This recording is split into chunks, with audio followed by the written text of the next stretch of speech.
Petrol पंपावर आळा घालणाऱ्या दोघांना ग्रामस्थांनी दिला चोप. वाटूर येथील जेतलिया पेट्रोल पंपावरील घटना. दोघांना पोलिसांनी घेतले ताब्यात.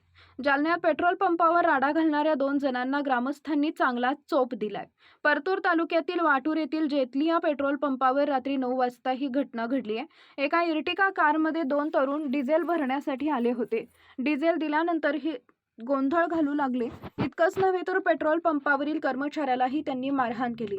तर पेट्रोल पंप पेटवून देण्याचीही त्यांनी धमकी दिली. यावेळी डिझेलसाठी नंबर लावलेल्या नागरिकांनी आणि ग्रामस्थांनी या दोघांना पकडून चांगला चोप दिलाय. करण सदावर्ते आणि मिलिंद सदावर्ते अशी दोघांची नावं असून पोलिसांनी गुन्हा दाखल करत दोघांना ताब्यात घेतलाय.